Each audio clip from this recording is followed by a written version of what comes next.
In today's video, we're going to be taking you through a brew day using the NANO Brewery 36 litre brew in a basket system. Hi, it's Sam here from Hazy IPA Brewery. Today we're going to be taking you through a brew day using the brew in a basket system. So first off, if you're new to this channel, make sure you hit subscribe. We're going to bring you a few more videos of all our new products that we've got coming out, plus a few more brew day videos and brewing processes so you can take your brewing to the next level. So we'll take you through a few of the main features of the NANO Brewery system and show you how it's fully customizable to suit your brewing needs.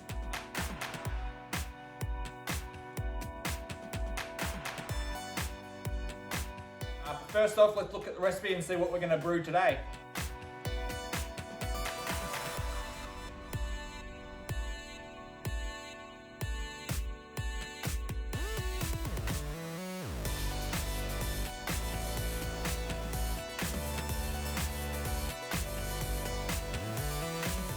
So as you can see, we've just lowered the basket in. So the biggest difference first up that you're going to notice is that from the brew in a bag traditional method, we've switched out to a brew in a basket. So inside there you've got the 304 stainless steel mesh basket.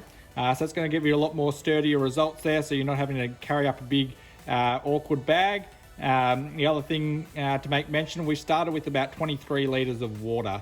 So for a grain bill that we're doing is 6.6 kilos, we're starting with about 3.5 litres per kilo of grain, and that's a good starting point for these brew in a basket systems. And then after, you're going to add a little bit of additional sparge water. So next up, what we're going to do, we're going to set our temperature controller.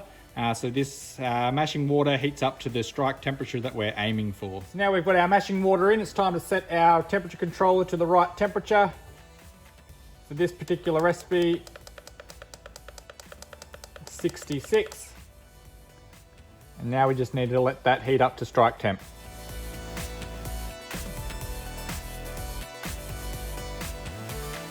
So now we're at strike temp, so now it's time to get our grains in and mash in.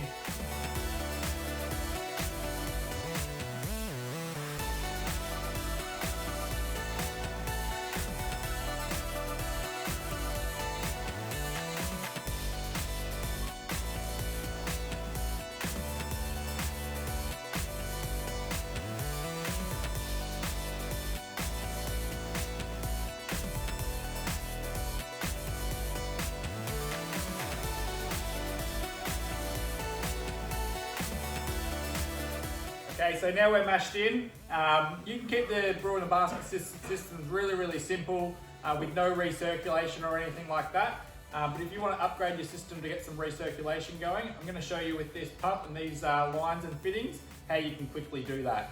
So I'll quickly set this up and I'll show you how the recirculation system works.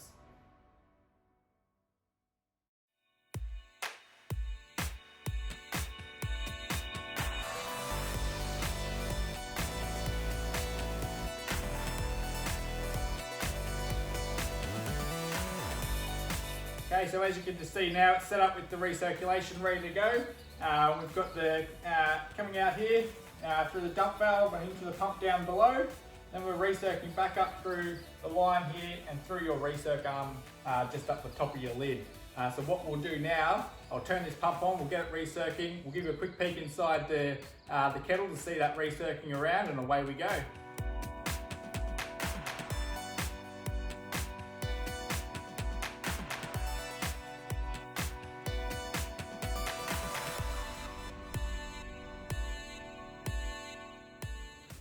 Okay, so now we're at the end of our 60-minute mashing period. So what we're going to do now, we're going to raise the temp up to 78 degrees for a mash out. We can continue the recirculation to keep going around while we raise that temp. Once it gets to that 78 degrees set temperature, we're going to leave it for about 10 minutes, and then we're going to do some sparging. We're going to use about 10 to 12 litres of 78 degree water. Tip that over the top of the grains, which you will see. That'll rinse through the grains and top up to our pre-boil volume of around 28 litres. Okay, so now we've finished our mash out phase. So where we're up to now, we're going to raise this basket, this stainless steel mesh basket, let it all drain out, then we're going to add our sparge water over the top of the grains to rinse out all the sugars and top up to our pre-boil volume.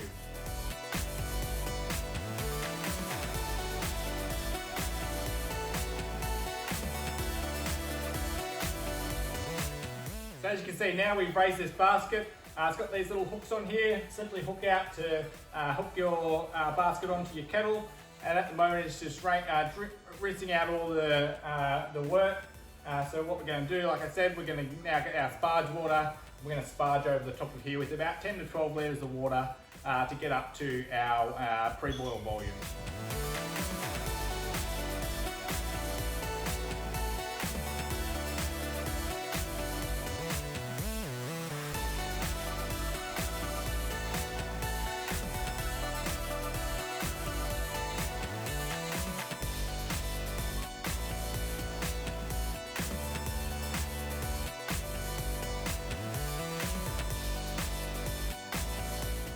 So as you can see now, we've finished the sparging stage, so now we're up to just getting up to a boil. So we've just come up to a boil now. We've removed the basket with the grain, we've emptied those, and so now it's just got up to a boil, and we're ready to add our first hop addition in.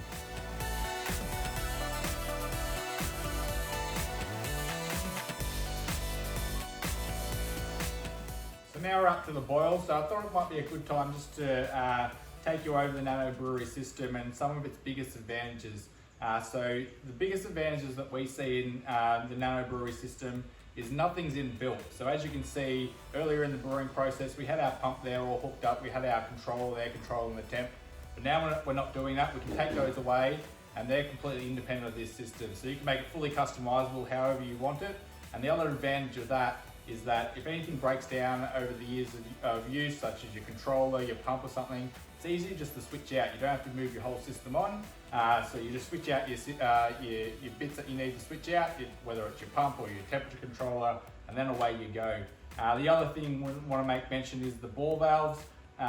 They're completely customizable however you want to set them up. So today we've had them set up with cam lock fittings, but you can put butterfly valves on there.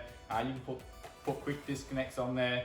It's completely up to you. So the biggest advantage there of those NANO Brewery systems is that it's so flexible that you can adapt it to however you want to brew, depending on where you are in your brewing stage. So the brew day that we're running today, we've run 100% electric. It's sitting on this gas stand here. It's not connected up to gas. That's the other flexibility about this system is that with the bigger systems, when you go into 70 litre, 95 litre and above, you've got that flexibility to make it a hybrid style system. So if you want gas on there and electric, it's going to be the ultimate system because you can get that gas going to get the temperatures really quickly, and then you can switch off and just use your element for finer control when you're doing your mashing and things like that. Because we've got the 36 litre system, we've just been able to run it today 100% electric. So if you're looking for 100% electric, the smaller systems are probably the way to go.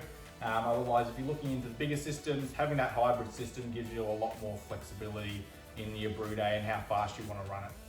So we're coming to the end of our boil now. For our particular brew day today, we've done a no-chill brewing method. So the point of that is to save a little bit of time. It's getting popular these days. Cuts off that chilling phase at the end of your brew day, so you can use these cubes to naturally cool overnight.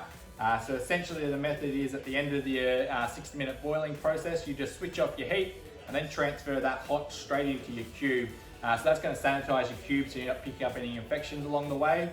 So the biggest thing to make note when you're doing a method like this, especially if you're doing a hop forward beer, we've got whirlpool additions, is you want to change that addition up a little bit. So the way we manage it, instead of putting those hops into the whirlpool and letting them steep for 20 minutes, what we're going to do is we're going to add them directly into the cube just prior to transferring in. So what that does, it lets the hops not be exposed to that hop wort for as long, and then you're not extracting out as much bitterness. So if you were to add them into the kettle for the whirlpool addition, let them steep for 20 minutes, and then put them into the cube as well, it's a lot of time exposed to that heat. It's going to extract out a lot more bitterness, and you're going to have an overly bitter beer than what you expected. So what we'll do now is we're going to add these hops directly into the cube, and then we're going to transfer from the kettle into the cube.